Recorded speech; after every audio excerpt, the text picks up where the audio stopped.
What's up, guys? John here. So, as some of you might know, I've been really heavily considering switching DAWs from FL Studio to really something else, right? So, this kind of started last May, and I was going through different DAWs out there and kind of testing them out and seeing what they had to offer, right? I've used Cubase before, but I never really adapted to that one too much. I downloaded Studio One, and that was cool for a little while, but it just for some reason they have to feel right. That one didn't feel right as well. I tried out Bitwig. That one was kind of cool, but then after trying so many DAWs, I kind of was like a little frustrated and just went back to FL and kind of closed that door for a little bit of time and got really busy with life and all that stuff, right? So as a quick background, I've got FL Studio since about 2004, right? So a very long time ago, and it was not as good as it is now. So it's vastly different programs, first of all. And around 2011, I want to say, is when I got my first copy of Pro Tools, and it was Pro Tools 9 at that time. And it was really exciting because that was the version where you just have to have your iLok and you don't need the interface attached to it anymore. So you could run it with an interface. You could just plug in your iLok and run it standalone, which is kind of a big deal, right? Still kind of a pain in the butt, right? Because you have to have the iLok everywhere and it burns up USB. Don't even get me started on that. But anyway, so after learning Pro Tools, and I still use that very, very frequently, probably almost as much as FL Studio, I wanted to go. I actually took a little bit of a break from FL Studio and kind of just hardcore went into Pro Tools and was writing there. And it was kind of frustrating a little bit because Pro Tools for me is great if I'm recording something or if I'm editing a lot of audio, something kind of like that. It's very good for that. I have all my hotkeys mapped on my macro, on my mouse, so it's very easy in that sense.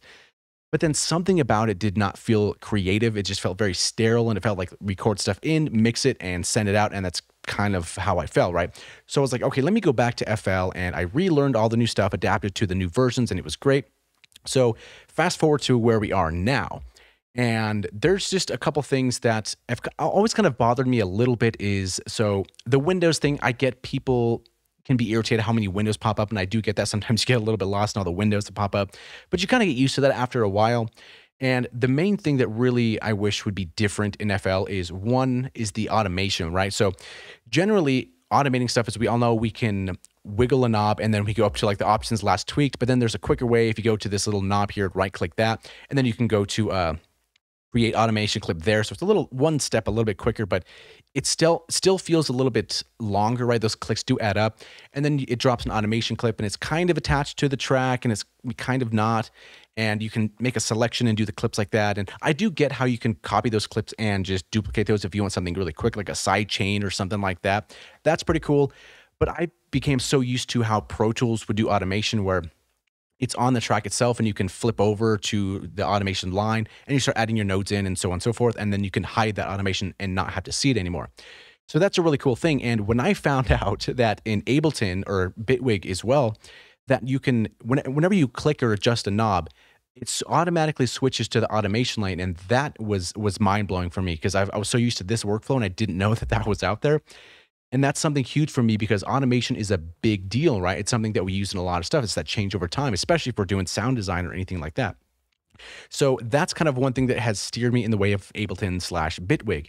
And then looking at Ableton, it's kind of hard on my eyes. And I know people have the different modes that you can change it to dark mode and it might look a little bit better. But something didn't vibe for me for that program. And then recently, a couple days ago, I got the demo for Bitwig, and I've been kind of playing around in it, and every new DAW is different, right? You have to learn the new workflows, you have to learn the new commands, you have to kind of leave the old workflow behind and then adapt to the new one. So I'm kind of going through that process, and it's actually very fun. It didn't feel frustrating like how it felt with using a different DAW like Cubase or a Studio One or anything like that. It kind of felt nice. I'm like, okay, how do I do this? And then you know have the 620-page manual. Like, to me, I love manuals, as you guys know that. But so I'm reading it. I'm like, this is really cool. We can do that, and it's a lot of fun, and the modulation systems are really crazy where you can just pick a different modulator, whatever you want, and add that to a knob. And the grid is insane. I've just kind of dived, I don't even know. I've went into that a little bit, and it's insane, and I really want to get more into that. It seems really, really fun. So it's almost like Bitwig has been calling me for that. So basically, this kind of brings me up to a question for you guys. So have you ever switched completely from a different DAW?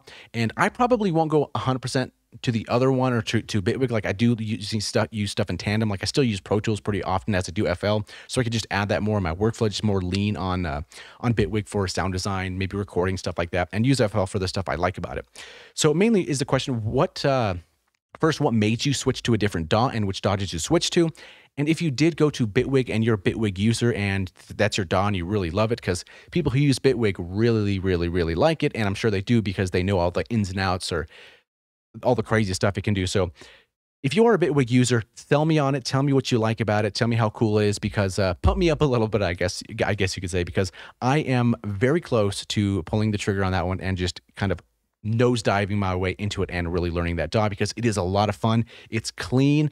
I do have to learn some stuff. And one thing that was really cool before I let you go that I was really happy to find out is that you can set your own custom shortcuts. And that is a really, really cool thing, because the Pro Tools key commands have been burned into my head over the last decade. So it would be nice to have something kind of similar like that, or even just set something up that's more intuitive for me. But anyway, that's the kind of question.